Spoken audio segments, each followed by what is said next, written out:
اچھا، یہ ظاہر ہے تاریخ میں بہت ساری چیزیں ہوئی ہیں. سب سے بنیادی چیز تو ظاہر ہے وہ لیگسی، جس کا آپ نے کلونیل لیگسی کا ذکر کیا، وہ چلتی آ رہی تھی. لیکن آپ کے خیال میں اگر اس ساری ایولوشن میں کسی اور محکمے کے لوگ نہ آنا شروع ہوتے بیوروکریسی میں، تو کیا حالات مختلف ہوتے، یا آج ہم جہاں ہیں ہم نے وہیں ہونا تھا؟ اٹس اے ویری اگر آپ فرشتے بھی لے آئیں نا اور انتہائی لائق ترین بھی لوگ آئیں، یہ سسٹم ایسا یہ ڈلیور ہی نہیں کر سکتا. It's all about system. It's not about human resource. میں نہیں سمجھتا کہ ہیومن ریسورس کے اب جو جنریشنز ہیں نا نئے سول سرونٹس کی، وہ بہتر ہیں. ویسے تو میں سمجھتا ہوں کہ اگر آپ نے کسی ادارے کو ناکام کرنا ہو تو اس کا سربراہ جو ہے وہ کسی جرنلسٹ بیوروکریٹ کو لگا دیں. جتنے بھی ریٹائرڈ ہوئے ہیں کوئی مجھے بتائیں انہوں نے کوئی کام کیا ہو یا کوئی ادارہ بنایا ہو بہت بڑا. لیکن بالکل میں آپ کی بات سے ایگری کرتا ہوں کہ آپ نے جو ہے نا وہ سسٹم ریفارم کرنا ہے. اب تھوڑا اور ٹیکنیکل ہے، اگر آپ مجھے ٹائم دیں تو میں بتا سکتا ہوں اس کو. بڑا انٹرسٹنگ، بلکہ میرا ایک چیپٹر ہے دی بیوروکریٹک کو کا. میں اس میں ایک سیکریٹری کو ایک سی او سے کمپیئر کرتا ہوں. اب ایک سیکریٹری ہے، وہ سیکریٹری صاحب ہیں، وہ صبح اٹھتے ہیں تو دو آدمی ان کو ناشتہ پیش کرتے ہیں، پھر وہ تیار ہوتے ہیں، ان کے دو ڈرائیورز ان کو لے کے آتے ہیں دفتر میں. گیٹ کے اندر انٹر ہوتے ہیں، ایک بندہ گیٹ بڑا کھولتا ہے، پھر اندر آتے ہیں. 25 آدمی ان کو سرو کرتے ہیں، پھر وہ اپنی سیٹ پہ براجمان ہوتے ہیں.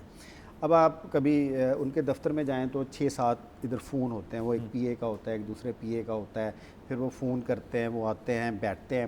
تو 30-35 آدمی کے بعد وہ سٹارٹ ہوتے ہیں کام کرنے کے لیے. ابھی کوالٹی نہیں ہے یا جو ہے.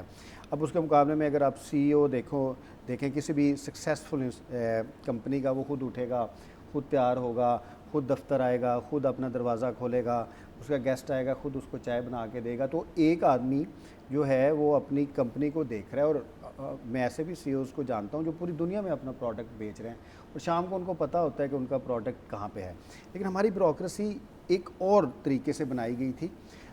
کیپیسٹی کے بہت سارے ان کے ایشوز ہیں، لیکن سسٹم ہمیں ریفارم کرنا پڑے گا، اور گورنمنٹ کا سائز بہت کم کرنے کی ضرورت ہے. صاحب اس میں یہ بتائیے گا کہ دیکھیں، مجھے نہیں پتا آپ کی جو کتاب ہے اس میں ایک چیپٹر ہے کہ ایک جو ہے ہم دیکھتے ہیں کہ بیوروکریٹ، ریٹائرڈ بیوروکریٹ ایک لفظ بن گیا معاشرے کے اندر کہ he is a very successful retired bureaucrat. وہ ابھی بھی اپنی زندگی کے اندر پیسے بھی کما رہے ہیں، یہ بھی کر رہے ہیں، وہ بھی کر رہے ہیں. لائف آفٹر بیوروکریسی جو ہے، کیا وہ کوئی ریئلٹی ہے کہ آپ کو اصل میں فائدے ہوتے ہیں؟ کہ بڑی بڑی جن کمپنیز کی آپ بات کریں، جن کے سی اوز جو ہیں وہ خود سب کچھ کرتے ہیں، وہ بھی تو بیوروکریٹس کو ایک حد تک امپلور کرتے ہیں کہ جی یہ ہماری کمپنی میں رہیں گے تو ہمارے فائدے ہوں گے آگے جا کے. وہ تو کنیکشنز یوز کرتے ہیں. ایگزیکٹلی. سو مطلب یہ سسٹم جو ہے یہ فرام گورنمنٹل سسٹم سے یہ ہمارے کارپوریٹ اور پرائیویٹ سیکٹر تک انفلٹریٹ کر چکا ہے، یا ان کے بغیر بھی کوئی معاملہ چل سکتے ہیں؟ پاورز کر چکی ہیں، ریگولیٹری پاورز. مینز ہمارے بڑے اچھے دوست ہیں ڈاکٹر ندیم الحق، وہ کہتے ہیں پاکستان این او سی کا پاکستان ہے. آپ نے فرض کریں آپ نے کوئی بزنس کرنا ہے تو آپ کو این او سی چاہیے. It's a very very interesting debate. پھر ساری پاورز بیوروکریسی کے پاس ہیں. آپ نے باہر جانا ہے، آپ نے اٹیسٹ ہونا ہے، آپ نے اسکول میں جانا ہے، آپ نے اٹیسٹ ہونا ہے، آپ نے جو کام کرنا ہے ٹیسٹ ہونا ہے. وہ ایک گریڈ 17 کا آدمی کرے گا ٹیسٹ. تو لوگ کنیکشنز بناتے ہیں، لیکن کنیکشنز ٹوٹتے بھی ہیں یکدم. ایک پنجاب کے بڑے طاقتور چیف سیکرٹری تھے، تو میری ان سے گپ شپ ہوئی تو انہوں نے مجھ سے شکوہ کیا کہ گاؤں میں وہ سیٹل ہوئے ہیں.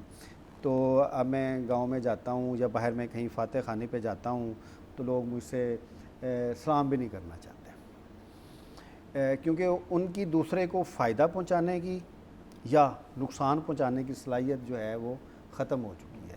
تو پھر یہ ایشوز آتے ہیں. دوسرا آپ نے کہا کہ اب کچھ میں نام نہیں لینا چاہتا، لیکن جب یہ ریٹائر ہوتے ہیں تو 1-2 سال پہلے نا یہ کچھ کام کرتے ہیں، یا انہوں نے ممبر ایف پی ایس سی لگنا ہے یا پی پی ایس سی لگنا ہے. یہ شریف لوگ کرتے ہیں.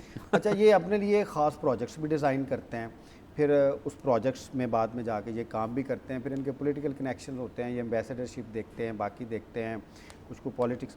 یہ اس جگہ پہ کرتے ہیں جہاں پہ کنیکٹیوٹی ہو.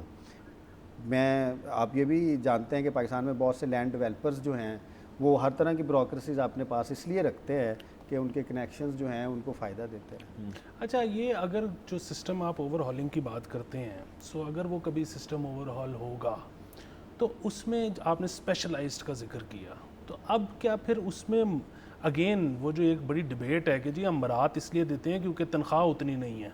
آپ مطلب انگلینڈ کے جج کا مقابلہ پاکستان کے جج کے ساتھ ہوتا ہے اس کی انکم میں, تو پھر یہ ہے کہ اگر ہم انکم نہیں دے سکتے تو ہم نے کچھ اور دینا ہے, تو پھر آپ کے خیال میں تنخواہ وغیرہ بھی زیادہ اوپر نیچے کچھ کرنا پڑے گا سسٹم کے لیے.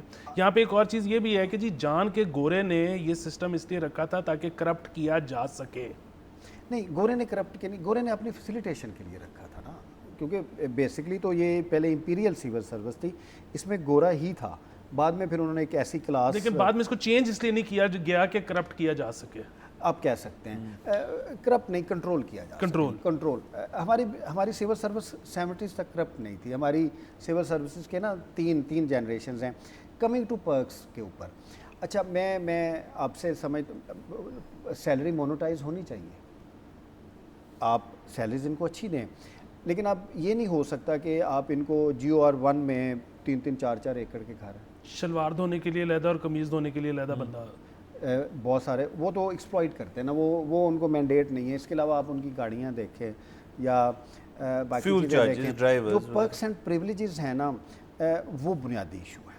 اگر آپ اس کو کیلکولیٹ کریں نا تو وہ جو آپ نے برطانیہ کے جج کی اگزامپل دی یا دوسری, اس سے یہ بہت قوم کو مہنگے پڑتے ہیں.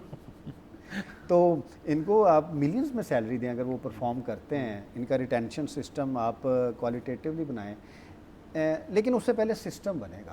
اچھا, پاکستان میں کچھ جگہ پہ ہم نے کامیابی بھی کی ہے.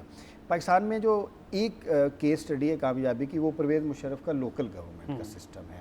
وہ ایک اچھا ڈیولوشن کا سسٹم تھا جہاں پہ لوگ امپاور ہوئے تھے. اگر ہم اس کو کیری کرتے تو بہت اچھا ہوتا. وہ ایک سکسیس سٹوری ہے. بہت ساری ہمارے جن اداروں کو میں بلکہ 1122 کی بھی میں نے اپنی بک میں بھی اگزامپل دی ہے, وہ بھی ایک سکسیس سٹوری ہے ہماری کچھ سکسیس سٹوری بھی ہیں. ایک فورینزک سائنس ایجنسی ہے, اگر آپ ایویڈنس کے اوپر, وہ ڈاکٹر صاحب آئے تھے امریکہ سے, وہ ہماری سکسیس سٹوری ہے. نادرا ہماری بڑی سکسیس سٹوری ہے. بہت اچھا ہمارے کچھ اداروں نے سکسیس سٹوریز بھی ہیں, لیکن جب آپ ان کو ایویلویٹ کریں, ان کو بنانے والے اور ان کو شروع میں چلانے والے وہ سول سرونٹس نہیں تھے. کہ آپ نے سکسیس سٹوریز بھی گنوائیں, اس کے علاوہ ایوولوشن ہوتی ہے, چیزوں نے بہتری کی طرف جانا ہی ہوتا ہے, لیکن ہم یہ بھی دیکھتے ہیں کہ کوئی شخص, کوئی ادارہ, کوئی محکمہ اپنی طاقت خود سے چھوڑنا بھی نہیں چاہتا. ہم لوگ, آپ بیسیکلی ڈیولوشن کی بات کرتے ہیں, سو چاہے سست روی کا شکار کیوں نہ رہیں, مطلب ایونچولی اگر بہتری آ جائے تو وہ بھی شاید میرے خیال میں بہتر ہے. خدا نہ خواستہ کہیں ایسا امکان تو آپ کو نظر نہیں آتا کہ بہتری آنے سے پہلے کوئی ٹھہیا ہوگا؟ نہیں, پہلے جب میں نے ریفارمز پہ ہم کام کر رہے تھے دوستو, میں سمجھتا تھا کہ جو پولیٹیکل ریفارمز ہیں نا یہ ٹاپ پہ آئیں گی, کیونکہ ظاہر ہے پولیٹیکل ریفارمز ہوں گی تو پھر نیچے بیوروکریسی کی ریفارمز ہوں گی یا انسٹیٹیوشنل ریفارمز ہوں گی, اس سے پہلے پولیٹیکل ریفارمز چاہیے. لیکن میں اس نتیجے پہ پہنچا ہوں کہ پولیٹیکل ریفارم سے پہلے بھی ہمیں ایک اور ریفارم چاہیے, that I call power reform, کہ پاور کس کے پاس ہوگی. کانسٹیٹیوشن ہمارا یہ کہتا ہے کہ پاور جو ہے وہ عوام کے پاس ہوگی اور وہ اسے ایکسرسائز کریں گے تھرو دیئر چوزن ریپریزنٹیو. تو یہ جو بنیادی ریفارم ہے نا فنڈامنٹل کے, ہو ول ہولڈ دی پاور, یہ ڈیسائیڈ ہوگی تو پھر نیچے جا کے سسٹم ریفارم ہوگا. اگر یہ پہلی بنیادی ریفارم نہیں ہوتی تو نیچے آپ جو مرضی کر لیں, پاکستان ریفارم نہیں ہو سکتا. سبسکرائب کریں اور بیل دبائیں تاکہ کوئی خبر رہ نہ جائے.